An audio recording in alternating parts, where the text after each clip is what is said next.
જ્યારે વિદ્યાર્થી નેતાઓ રજૂઆત માટે આવતા હોય છે ત્યારે અહીંયા બેઠેલા સત્તાધીશોએ તેમનો અવાજ સાંભળવાનો હોય છે અને વિદ્યાર્થીઓના કામ માટે જ અહીંયા રહેતા હોય છે. પણ એમએસ યુનિવર્સિટીના સત્તાધીશો પોતાને રાજા સમજે છે. જ્યારે વિદ્યાર્થીઓ અવાજ લઈને વિદ્યાર્થીઓના પ્રશ્નોને લઈને આવે ત્યારે પોલીસ પ્રશાસનને આગળ કરે, ધક્કા મુક્કી કરે, ગેરવર્તણૂક કરે. આ ક્યાંનો ન્યાય છે? લોકશાહી છે, વિદ્યાર્થીઓના પ્રશ્નો છે, જવાબ લઈને વીસી પાસે જઈ શકે છે. અત્યારે હાલમાં કોમર્સ ફેકલ્ટીમાં એડમિશનની પ્રોસિજર ચાલી રહી છે, પણ તમે જોશો કે 10,000 વિદ્યાર્થીઓ એપ્લાય કર્યું હતું, ફક્ત 6,400 વિદ્યાર્થીઓનું મેરિટ લિસ્ટ બહાર પાડ્યું. ભૂતકાળમાં આ જ ફેકલ્ટીમાં 9 થી 10,000 વિદ્યાર્થીઓના એડમિશન થયેલા છે. હવે જ્યારે રજૂઆત લઈને જઈએ છીએ ત્યારે કહે છે કે ઇન્ફ્રાસ્ટ્રક્ચર નથી. શું તું પહેલા ભૂતકાળમાં ઇન્ફ્રાસ્ટ્રક્ચર હતું, અત્યારે તૂટી ગયું છે? ઘણા બધા પ્રશ્નો છે. આજુબાજુની યુનિવર્સિટીનો ફાયદો પહોંચાડવા માટે ક્યાંક ને ક્યાંક યુનિવર્સિટીના સત્તાધીશો વિદ્યાર્થીઓને હેરાન કરી રહ્યા છે.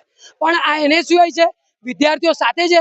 જે વિદ્યાર્થીઓને એમએસ યુનિવર્સિટીની કોમર્સ ફેકલ્ટીમાં ભણવું હશે તે વિદ્યાર્થીઓ સાથે એનએસયુઆઈ હંમેશા રહીને સત્તાધીશોનો વિરોધ કરશે અને જ્યાં સુધી એડમિશન નહીં મળે ત્યાં સુધી આંદોલનો ચાલુ રાખીને વિરોધ પ્રદર્શન કરતું રહેશે. આજ રોજ વીસી સરાએ આવેદનપત્ર આપ્યું અને તેમને પણ ચીમકી આપવામાં આવી છે કે આનો યોગ્ય જવાબ નહીં મળે તો આ આંદોલન યુનિવર્સિટીથી લઈને તમારા ઘર સુધી પણ ચાલશે.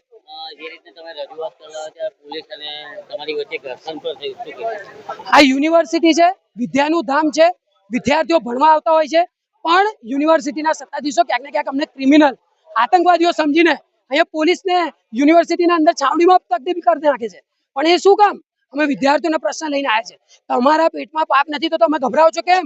પોલીસ પ્રોટેક્શન કેમ લેવું પડે છે? વિદ્યાર્થીઓ છે, વિદ્યાર્થીઓના પ્રશ્નો હોય તેના જવાબ માટે વિદ્યાર્થીઓ આવતા હોય છે અને આ રીતનું વર્તન ખૂબ શરમજનક છે. એટલે વીસી સાહેબે વિદ્યાર્થીઓ સામે જોવું જોઈએ અને આના માટે યોગ્ય નિર્ણય લેવો જોઈએ.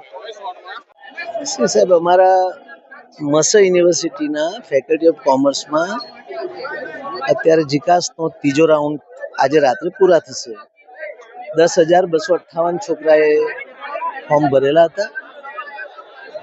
6,200 લોકોને અમે કન્ફર્મ એડમિશન કર્યા અને આજે સવારે 10:30ના મુદ્દા મુજબ 5,800 સીટ કન્ફર્મ થઈ છે. અમે 54.5 સુધી નીચે ગયા છે. બરોબર છે, એ સવાલ છે. છોકરાઓ જોડે પણ આ વાતની ખબર છે અને અમે વડોદરા શહેર અને વડોદરા જિલ્લાના છોકરાઓની કાળજી રાખીને જ અમે કામ કરવાના છે અને એ રીતે જ અમે નિર્ણય લેવાના છે અને નિર્ણય લેવાઈ રહ્યો છે. જેવું થશે એવું અમે તમને જણાવી દઈશું. બરોબર, આજે રાત સુધીમાં અમે તમને જણાવી દઈશું. બરોબર.